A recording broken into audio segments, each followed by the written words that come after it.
Ladies and gentlemen, it's back. Arguably one of the greatest things to ever happen to MMA. It's up there with the Chuck Liddell ice shorts. It's up there with prime Conor McGregor. We have the Dana White Contender Series return. We've been waiting for times like this, guys, and we're back with a bang. We have an amazing card of the top prospects. If you guys don't know what the Dana White Contender Series is, it is the world's best prospects facing off against each other in one. You get one fight, and even if you win, sometimes you don't get a contract, but they're fighting for a contract, fighting for a roster spot amongst the best in the UFC, and these dudes come out and scrap. They absolutely scrap because they know, hey, we better perform. Dana White's sitting there cage side. It's the Dana White Contender Series. He's got to be there. He's sitting there cage side watching each and every fight, so you got to perform. And we have an amazing card to return with the Dana White Contender Series, main evented by my boy Anthony Wint, taking on Matt Adams. They knew they had to bring out the big boys for the first card. We're going to be breaking down the whole card. I'm going to be giving you guys the fighters, who to look out for, lock of the card, all that good jazz, bro. We're going to be breaking down the whole card. Okay, moving on to our first fight.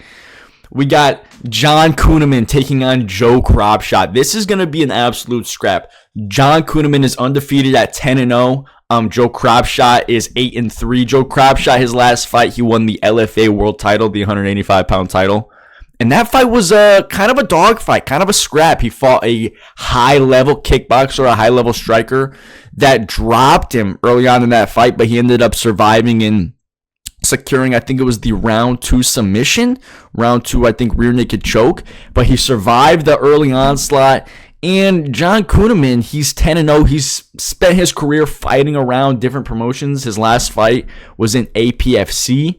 But the difference being in this matchup, I will say, I think it's going to be the physicality and just the overall ability to impose their will. Okay, I think that John Kuhneman coming in there is a kind of guy that likes to take the center of the cage, likes to come in there and throw heavy shots. And Joe Cropshot, I'm not saying he's a bad fighter, but even in his last fight where he won, where he had a comeback from behind win, I see him getting caught. I see him getting caught with something big, something heavy. This dude, John Kuhneman, has one speed, and it's go. It's go, and it's go at you quick, and he throws big shots.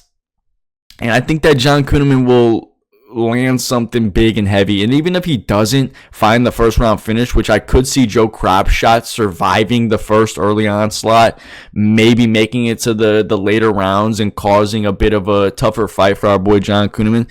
Even if that is the case, John Kuhneman is going to win the later rounds as well. I see him just being the difference being the power and the ability to take shots on the feet. I don't think Joe Cropshot's going to want to engage with him. I don't think he's going to want to stand in the pocket or at least be on the front foot. I think that he's going to spend a lot of this fight backing up. Joe Cropshot is, and it's gonna pay dividends because John Kuhneman is a animal. Look at this dude. He's a dog. And the way he fights is, I'm coming forward, I'm throwing big shots, and I'm looking to take your head off. And I'm not saying Joe Cropshot hasn't seen that before. I'm just saying that he doesn't have the striking defense or the ability of his own to hurt John Kuhneman on the feet to make him, worried about coming in, worried about rushing. He doesn't have that striking of his own to maybe put John Kuhneman away early. I don't see that happening. I see the only way Joe Cropshot winning this fight is if he maybe takes it into the later rounds. Maybe John Kuhneman's a little gassed and he subs him or wins the later 2 rounds if John Kuhneman gasses out in the first. But I don't see that happening. I think that John is a lot better everywhere this fight goes. I think he's a lot more dangerous everywhere this fight goes. He's a lot more physical. And yeah, I think this fight is going to be 100% on the feet, even if Joe Cropshot's going to be shooting in takedowns. John Kuhneman is going to be stuffing them, keeping this fight exactly where he wants it. and ultimately hurting and punishing our boy Joe Cropshot. I hate to say it, but that's what I'm picking. I'm taking John Kuhneman I'm taking it by decision, just because I think that Joe is a very hard dude to put away. Like I said, in his last fight, he took on a very, very high-level striker that hurt him early, and he still wasn't able to finish the fight. He still was able to come back, and Joe Cropshot was able to come back and find that second-round finish. So I think he's a hard dude to put away, but I still see John Kuhneman winning all the rounds. All right, moving on to our next fight. We got Anasi Mulumbo versus Tom Pagliarulo. Now, man, I feel like this one is a bit of a mismatch, just because Anasi Mulumbo, he had that fight on the Contender Series with, what was that guy's name? Marvin Rahiki. That's who it was. He had that absolute scrap with Marvin Rahiki. I think it was back in October of 2025. And in that fight, he gave Marwin some trouble. He landed some big shots on the feet. I remember Marwin actually had to dig deep in that fight and come back. He did end up securing I don't know if it was second or third round knockout, but that's what people remember. That's what all the people remember, was this dude Mulumba getting knocked out. He did get slimed out, but since that fight, he did have a bounce back round 1 KO. And I'm not sure if it was I'm not sure what promotion it was in, but this dude, Anasi Mulumbo, that fight against Marvin Rahiki has done nothing but age well. Rahiki has that fight scheduled against Tommy McMillan, and he's shown that, man, Marvin Rahiki is one of the tougher tests at featherweight for these new contenders, and this dude Mulumbo showed him a lot of trouble. And Tom Pagliarulo, he's not bad. He always comes and brings a scrap. He seems to always want to push the pace, come forward, throw big shots. He likes to... I feel like he likes to scrap, but that's going to be the big downfall in this fight. He walks forward with not the best striking defense, throwing his own shots, leaving himself open for counters, leaving his chin open on the center line to get hit by big shots. Along with the striking defense being a main issue of Tom Pagliarulo, I also think that the level of competition, the strength of schedule, is also going to be a major difference in this fight. Like I said, our boy Anasi Mulumbo had a scrap with Marvin Rahiki, and this dude Tom is fighting the regional level in New England. And I'm not saying they're bad. I'm just saying that these dudes aren't capitalizing or aren't punishing Tom when he's walking forward with his chin up in the air and throwing these crazy wild combos looking to put you out. I feel like if he does that against a guy like Anasi Mulumbo, he's going to get caught with something big, a big counter shot, or just taken down and subbed. This dude Anasi Mulumbo I think he's finished all 10 of his fights, 5 by knockout, 5 by sub. So he has the ability to finish this fight wherever it goes.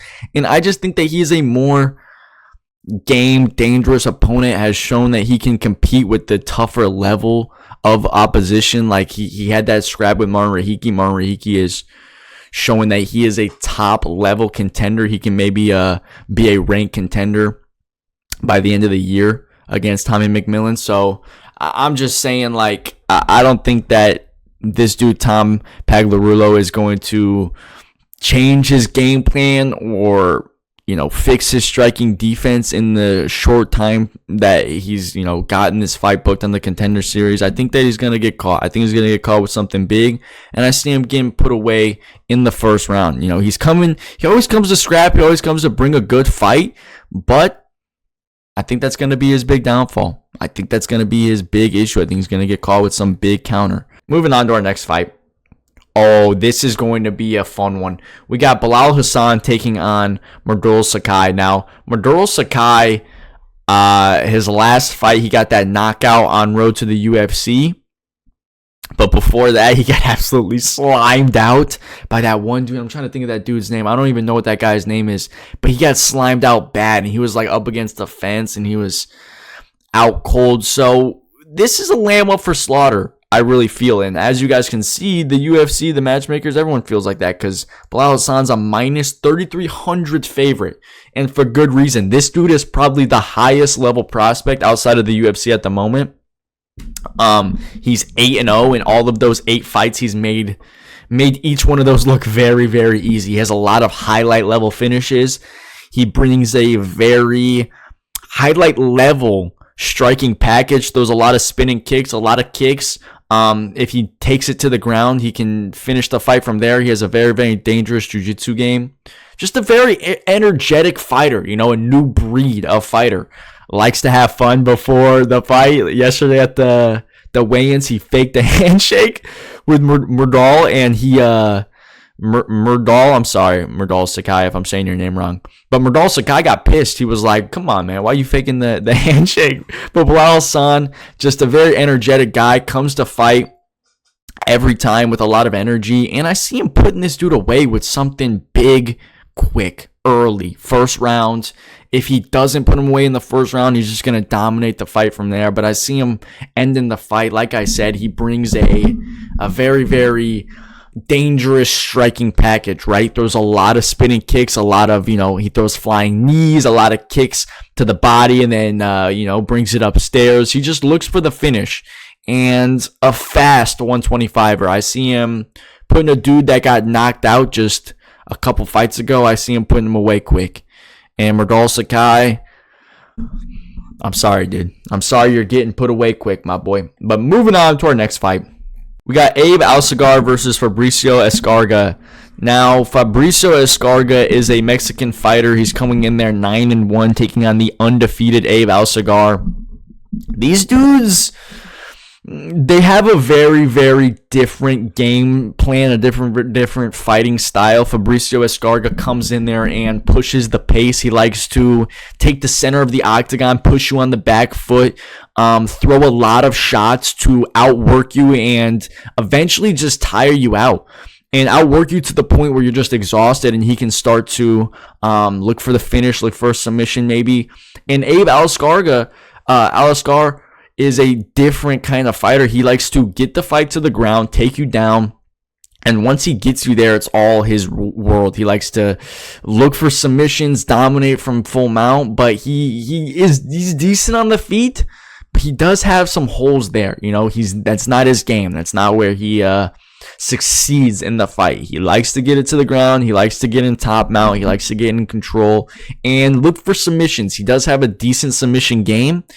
And honestly, though, against Fabricio Escarga, if he doesn't get the early first round submission, I see it being a big problem. I see it being a lot of issues for him as this fight goes on. Abe Alsagar, like I said, he is dominant on the ground, but if he doesn't get that first round submission, I could see him getting tired and losing that ability to get the takedowns as this fight goes on. Like I said, Fabricio Escarga is this type of fighter that has this crazy gas tank that can push a hard 3 rounds. And even if he gets dominated in the first round, if he gets taken down, maybe, hit with some ground and pound shots, I don't see him wilting. I don't see him taking a back step in the second and third round. I see him bringing a higher level pace compared to maybe a guy like Abe Alsagar after he's gassed and maybe used a little bit more energy compared to Fabricio. I just see Abe Alsagar having success early on in the first round, maybe getting those early takedowns, but after that first round, I see him getting weaker and weaker as this fight goes on. I see Fabricio Escarga being one of these fighters as the rounds go on. He's just building and building more, and Abe Alsagar is the kind of guy to just get weaker and weaker. And I'm not saying that in the sense that he's a bad fighter. I'm just saying that in the sense that he's never faced a guy on this top level of cardio like a Fabricio, and I don't see him keeping up with the pace. I don't see him keeping up with the pressure.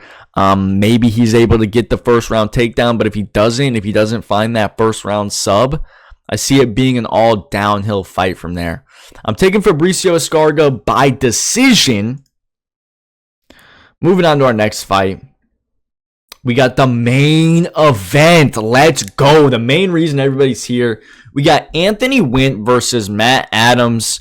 Matt Adams doesn't look like this anymore, guys. Matt Adams actually lost a lot of weight, and he's taking on Anthony Wint. Everybody's taking Anthony Wint. It's kind of a hydrogen bomb matchup. This dude, Anthony Wint, former NFL linebacker, played for the New York Jets.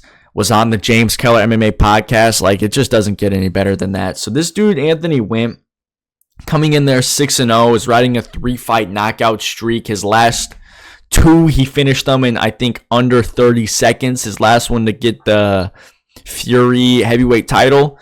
And Matt Adams, yeah, he's not the best. He hasn't faced the best competition. He hasn't fought in any great promotions. He has faced some losses against some guys. He's been knocked out before. He's been subbed before. And, you know, all the odds are against Matt Adams for good reason. This dude has a hydrogen bomb matchup ahead of him. If Anthony Wint lands a big shot on Matt Adams, I see him putting him away within the first exchange. That's what I'm predicting, an easy first round KO. Honestly, for my lock of the card and who to look out for, it's the 2 same guys.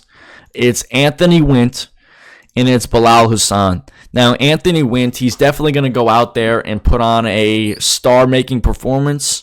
Matt Adams, I think they made this matchup to do exactly that for our boy Anthony Wint, make him a easy kind of a striking battle. I don't think they wanted to give him a wrestler in his first Dana White Contender Series showing, and they gave him the main event. And even if they gave him a wrestler, I think that this guy would surprise a lot of people. Being a former NFL linebacker, this dude is a athletic freak, as you guys can see. I don't think a lot of dudes at heavyweight can compete with him athleticism-wise. We've seen this with Josh Hoke, as he came in there and just is so much faster, as it's just on another clip compared to these heavyweights. And I see Anthony Wint kind of being a similar story compared to a guy like Matt Adams. I'm not saying Matt Adams is a bad fighter. You know, he definitely looks different than this. Looks like Matt Adams right now, because Matt Adams does not look like that right now. He not the freaking baseball player. Matt Adams, man, come on, that's not what he looks like. He actually lost some weight, so I think that him coming in there, being a lighter, right here, being a lighter kind of heavier weight, you know, he lost a lot of the fat that he had on him, is definitely going to serve him well. Bring him, you know, maybe closer to getting that win against Anthony Wint. But Anthony Wint's just he's just another specimen, dude. He's a freak of nature.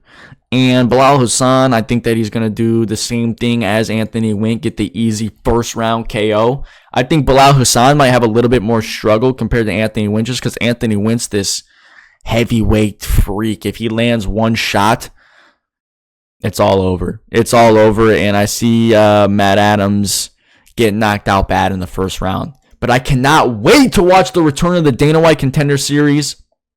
It is going to be an absolutely stacked, amazing card. Literally, I don't think that there's a single bad matchup on this card. They made the first card back, the return, a fun one.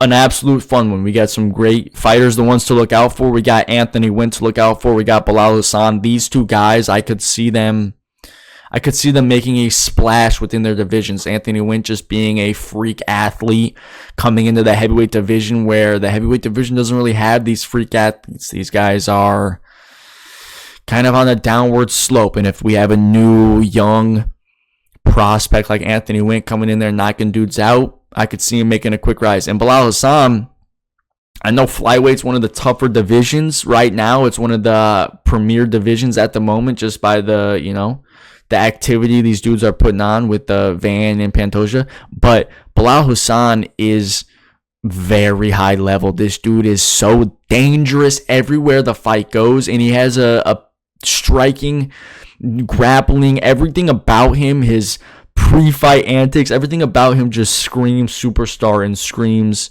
you know, a guy that the fans are going to be drawn to. And I could just see him getting a highlight level performance against Merdal Sagai and gaining a lot of fans, and then maybe getting a quick turnaround fight. Same with Anthony Wint, getting a quick turnaround fight, and then just keep building, keep stacking on that momentum that they get. But yeah, I cannot wait to see the return of the Contender Series. It is going to be sick. It is going to be amazing. Let me know what you guys think down below. Yeah. Peace.